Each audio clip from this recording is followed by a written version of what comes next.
avec vous.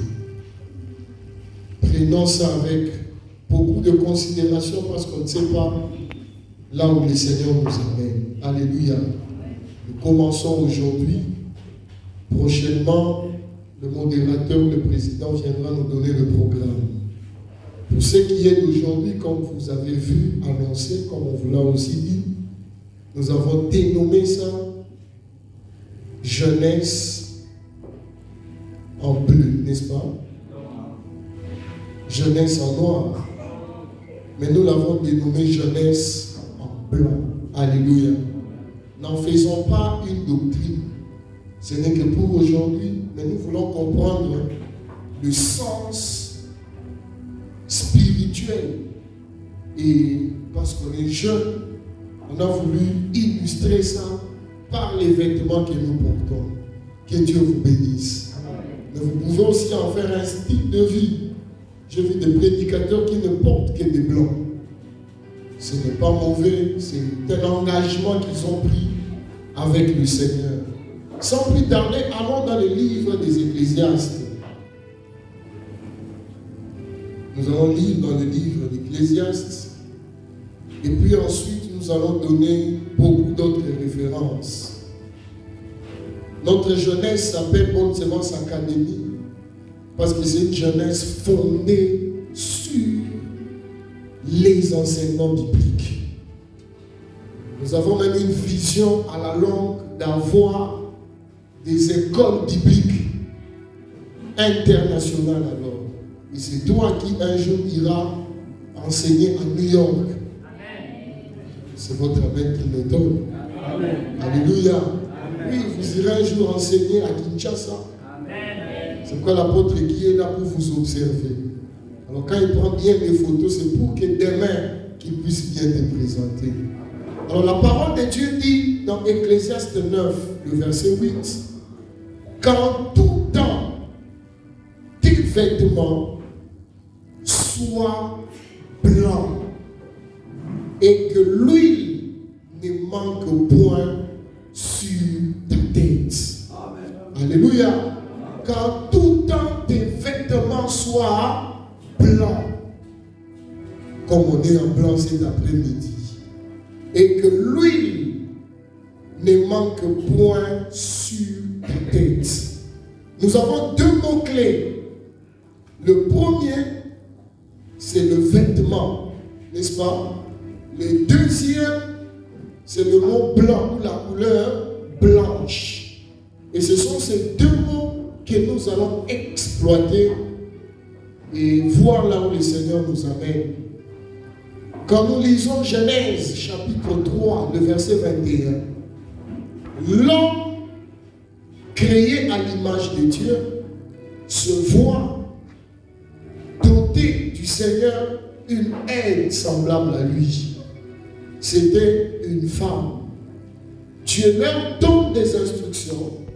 Vous n'allez pas manger, vous n'allez pas faire ceci ou cela. Mais nous voyons que l'homme, influencé par le serpent, finit par manger le fruit qui était interdit. Quand il mange le fruit, qu'est-ce qu'il découvre? Les yeux s'ouvrent, il voit qu'ils étaient tous nus. Ils n'avaient pas de vêtements. Alors, pendant qu'ils se cachaient, le Seigneur comprend qu'il y avait un problème. Qu'est-ce qu'il y a? L'homme et la femme se cachaient. Dieu lui-même confectionne des vêtements et pour l'homme et pour la femme. Retenons ceci, peut-être vous n'avez jamais fait attention. C'est Dieu qui est le premier à habiller l'être humain. Alléluia. Donc toutes les fois que tu t'habilles, sache que ça a commencé avec les dieux. Dieu lui-même fabrique des vêtements pour l'homme et pour la femme. Qu'est-ce qu'il exprimait par les vêtements? Premièrement, sa miséricorde. Parce que l'homme et la femme étaient désorientés après avoir été trompés par le serpent. En deuxième lieu, Dieu cherche à revêtir l'homme. Alléluia. Alléluia. Amen. Dans le vêtement, Dieu cherche à revêtir l'homme. Donc le but d'un vêtement est de te couvrir. Lisons 1 Timothée chapitre 2, 9 à 10. La Bible nous dit, je veux aussi que les femmes vêtues d'une manière décente, avec pudeur et modestie, ne se parent ni de tresses, ni d'or, ni de perles, ni d'habits somptueux, mais qu'elles se parlent de bonnes œuvres comme il convient à des femmes qui font profession de servir Dieu. Très clair. Alléluia. Beaucoup, je sais que ont utilisé ce passage pour dire pas de bijoux, pas de boucles d'oreilles, pas de ceci, pas de cela.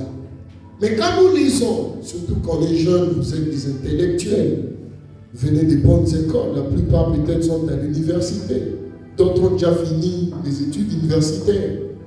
Vous allez voir que tous les mots qu'on a cités se rapportent au mot somptueux. Alléluia.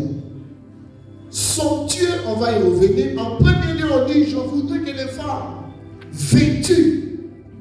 Donc, Dieu donne un habillement pour te vêtir, pour te couvrir. Tout habit qui ne te couvre pas n'est pas un bon vêtement pour toi en tant qu'enfant de Dieu. Amen. Alléluia. Parce que nous savons tous qu'il y a de ces vêtements, malheureusement, qui n'habillent pas.